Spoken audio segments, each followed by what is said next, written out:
Hallelujah. Thank you, Jesus. Thank you, Holy Lord. Thank you, Father. Good morning everyone. हमारे प्रभु यीशु मसीह के मीठे और कदूस नाम में सबको जय मसीह की। Praise the Lord. सलाम। मैं धन्यवाद करती हूँ हमारे जिंदा और जलाली बादशाह परमेश्वर का, जिसने हमें आज का सुंदर और आशीषित दिन दिया है। इस दिन के लिए हम शुक्राना करते हैं। और आज का ये समा जो परमेश्वर हमसे अपने कलाम के द्वारा रूबरू हमसे बात करेगा, पवित्र आत्मा के द्वारा हम गहरे वेद को जानेंगे। इसके लिए हम परमेश्वर का शुक्रगुजार करते हैं और उसकी उपस्थिति को इस जगह पे हम मांगते हैं। और आइए हम प्रेयर करते हैं इस वचन के लिए। सर्वशक्तिमान परमेश्वर पिता, तेरे पवित्र चरणों में आते हैं। खुदावंद खुदा, आज के सुंदर दिन के लिए मैं धन्यवाद करती हूँ पिता परमेश्वर, इस समय के लिए जो आपने ठहराया है प्रभु। ये इंसान की बुद्धि से नहीं है, ये तेरी एक वाचा है जो हमारे जीवन के अंदर आपने बोला दिन है तो दिन हो गया और रात है तो रात हो जाती है। पिता, इस वाचा के लिए हम धन्यवाद देते हैं, इस समय के लिए धन्यवाद देती हूँ खुदावंद खुदा। सर्वशक्तिमान पिता परमेश्वर, खास करके मैं विनती करती हूँ आज के कलाम के लिए जो आपने मुझे दिया है पिता परमेश्वर। मैं ना बोलूँ प्रभु, तेरा पाक रूह बोले, और इस मुख से जो भी बातें निकले, तेरे कलाम का जो प्रकाश निकले पिता परमेश्वर, वो स्वर्गीय हो पिता परमेश्वर। तेरी पाक रूह के द्वारा वो गहरा भेद हर एक सुनने वाले के ऊपर ठहरे और सुनने वाले का हृदय सिद्ध जाए पिता परमेश्वर। तेरा कलाम उनके मनों के अंदर वास करे परमेश्वर, वो आत्मिक उन्नति पाए खुदावंद खुदा। मेरे सारे मसीह बहन भाई जितने इस कलाम को सुनते हैं खुदावंद खुदा, वो आशीषित हों, वो आत्मिक वरदानों से भरे पिता, और ये तेरा गहरा प्रकाश उनकी जिंदगी को बदल डाले पिता परमेश्वर। मैं विनती करती हूँ और पवित्र आत्मा के हाथों में इस समय को और आगे के समय को और कलाम को, सारे विषयों को तेरे हाथों में मैं समर्पित करती हूँ। आदर महिमा तुझे ही देते हैं, यीशु के नाम से दुआ मांगती हूँ। आमीन आमीन आमीन। Hi everyone. आज का टॉपिक जो परमेश्वर ने मुझे दिया है कि जागते रहना। और प्रभु यीशु मसीह ने बाइबल के अंदर अपने चेलों को भी कहा कि तुम नहीं जानते हो कि वो समा क्या है और वो घड़ी क्या है, इसलिए जागते रहो। जागते रहो कि तुम परीक्षा में ना पो। लेकिन जागना क्या है, जाग हम कैसे सकते हैं, और जागना क्यों जरूरी है?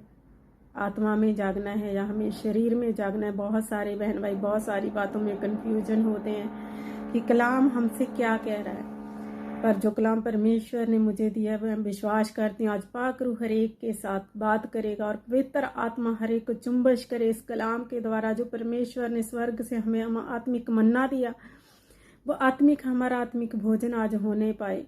और मैं विश्वास करती हूँ कि ये कलाम आप सबके जीवनों में, और ख़ास करके मेरे जीवन को परमेश्वर ने इस कलाम के द्वारा जो बदला है, और मैं विश्वास करती हूँ सुनने वालों के ऊपर भी ये कलाम अद्भुत तरीके के साथ परमेश्वर हर एक बहन भाई के जीवन में बदलाव लाएगा। तो चलिए हम कलाम को पढ़ते हैं। हम पढ़ेंगे मत्ती की किताब, book of Matthew chapter 25। Hallelujah. Thank you, Jesus. Thank you, Jesus. Thank you, Jesus. Thank you, Holy Lord. Holy Lord. Holy Lord. धन्यवाद यीशु राजा। Thank you, Jesus. Book of Matthew chapter 25। वचन एक है, लेकिन इस एक वचन को समझने के लिए हमें कुछ और वचनों को साथ में पढ़ना है। तो मैं पढ़ती हूँ आपके लिए। तब स्वर्ग का राज्य उन 10 कुमारियों के समान होगा जो अपनी मशालें लेकर दूल्हे से भेंट करने को निकली। उनमें 5 मूर्ख और 5 समझदार थी। मूर्खों ने अपनी मशालें तो ली, परंतु अपने साथ तेल नहीं लिया। परंतु समझदारों ने अपनी मशालों के साथ अपनी कुप्पियों में तेल भी भर लिया। जब दूल्हे के आने में देर हुई तो वे सब उगने लगी और सो गई। आधी रात को धूम मची कि देखो दूल्हा आ रहा है, उससे भेंट करने के लिए चले। तब वे सब कुमारियां उठकर अपनी मिसालें ठीक करने लगी। और मूर्खों ने समझदारों से कहा, अपने तेल में से कुछ हमें भी दो, क्योंकि हमारी मिसालें बुझी जाती हैं। परंतु समझदारों ने उत्तर दिया कि कदाचित हमारे और तुम्हारे लिए पूरा ना हो, भला तो यह है कि तुम बेचने वालों के पास जाकर अपने लिए मोल ले लो। जब वे मोल लेने को जा रही थी तो दूल्हा आ पहुंचा, और जो तैयार थी वे उसके साथ ब्याह के घर में चली गई और द्वार बंद किया गया। इसके बाद वे दूसरी कुमारियां भी आकर कहने लगी, हे स्वामी, हमारे लिए द्वार खोल दे। उसने उत्तर दिया कि मैं तुमसे सच कहता हूँ, मैं तुम्हें नहीं जानता, इसीलिए जागते रहो, क्योंकि तुम न उस दिन को जानते हो और न उस घड़ी को। हालेलुया। परमेश्वर का जो कलाम है कि जागते रहो क्योंकि तुम न उस दिन को जानते हो और न उस घड़ी को। इसी के साथ हम और कलाम पढ़ेंगे। मैथ्यू की किताब चैप्टर 24 के अंदर भी प्रभु ने लिखा है 42 वर्ष के अंदर, इसीलिए जागते रहो क्योंकि तुम नहीं जानते कि तुम्हारा प्रभु किस दिन आएगा। और अगर ये कलाम हम आगे पढ़ते हैं, मरकुस और लूका के अंदर भी प्रभु ने लिखा है। मरकुस के अंदर लिखा है चैप्टर 13 और वर्ष 35 के अंदर, मैं वो भी आपके लिए पढ़ देती हूँ। Chapter 13 Luka, book of Luka chapter 13 और वर्ष 35।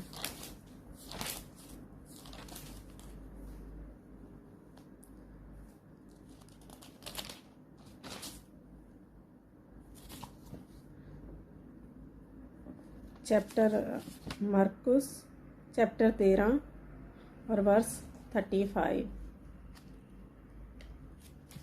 Thank you Jesus, thank you Jesus, thank you Holi Lord. धन्यवाद खुदा, तेरा शुक्र, तेरी तारीफ। इसीलिए जागते रहो क्योंकि तुम नहीं जानते कि घर का स्वामी कब आएगा, सांझ को या आधी रात को, या मुर्ग के बांग देने के समय, या भोर को।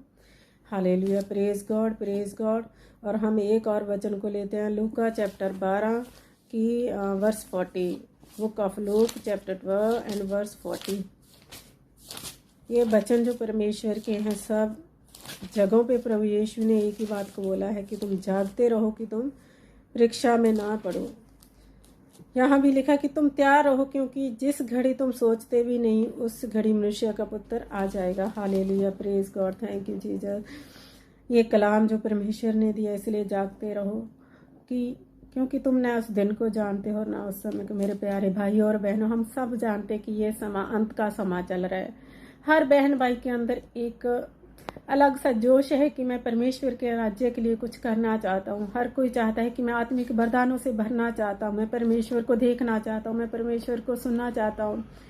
क्योंकि सम टाइम हम क्या है कि चाहते बहुत कुछ हैं लेकिन हम कर नहीं पा रहे। क्यों नहीं कर पा रहे? क्योंकि हम संसार के जो सिचुएशन है हमारे चारों तरफ, हमारी फैमिली, हमारा वर्क, हमारा फ्रेंड सर्कल, उसके अंदर इतने खुब चुके हैं कि हम आत्मा में सोए हुए हैं। जब तक हम आत्मा में नहीं जागेंगे और जब तक हम आत्मा में वो परमेश्वर को नहीं पा लेते, जब तक हम आत्मा में उसको सुन नहीं लेते, उसके चेहरे को ताक नहीं लेते, तो हम उसके राज्य के लिए खड़े नहीं हो सकते।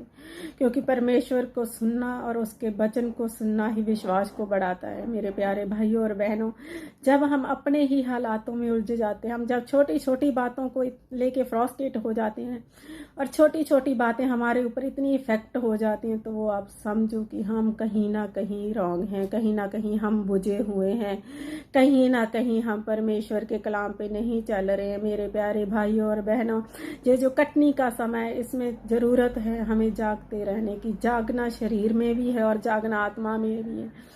जागना ये नहीं कि आप दिन भर जॉब करो, रात को बैठ के आप फिर प्रेयर भी करो सारी रात, फिर आपको नेक्स्ट मॉर्निंग जॉब पे जाना है। आप उस टाइम हेल्दी नहीं रह सकोगे।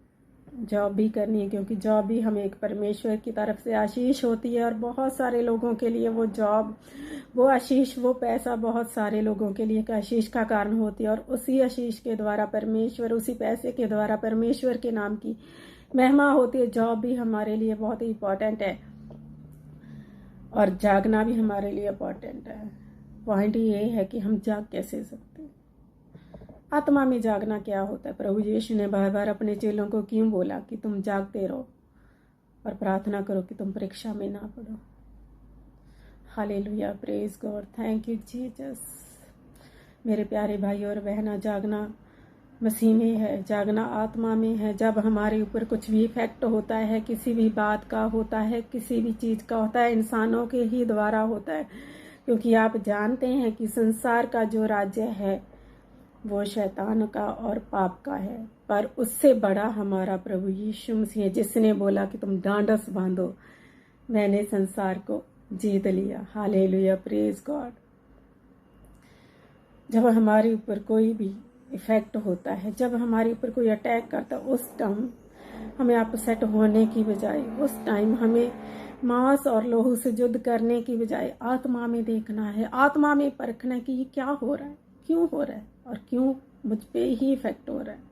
उस टाइम अपने आप को जानना है कि मैं वचन में मजबूत नहीं, मैं आत्मा में मजबूत नहीं हूँ। Hallelujah, praise God. उस टाइम जानना है कि वो शैतान के जलते हुए तीर जो हमारी फैमिली के द्वारा भी हो सकते हैं, हमारी कलीसिया के द्वारा भी हो सकते हैं, हमारे फ्रेंड सर्कल, हमारा वर्क प्लेस, किसी के द्वारा भी वो शैतान की योजना है हमारी लाइफ के ऊपर, हमारी स्पिरिचुअल लाइफ के ऊपर, जो वो चाहता है कि उसे ख़त्म करे। हालेलुया। शैतान कभी भी नहीं चाहेगा कि आप और ग्रो अप हो, आप बहुत सारे लोगों को जीत के परमेश्वर के राज्य में लेके जाओ, क्योंकि परमेश्वर आत्मा है और शैतान भी एक आत्मा है। आत्मा ही आत्मा पे इफेक्ट करता है, लेकिन हम इंसान होने के नाते, हम संसार में होने के नाते कुछ टाइम ये भूल जाते हैं कि हम संसार के नहीं हैं। हमारा ये शरीर जो मिट्टी का है, कलवरी के ऊपर प्रभु यीशु मसीह के साथ जब हमने बपतिस्मा लिया, उसी टाइम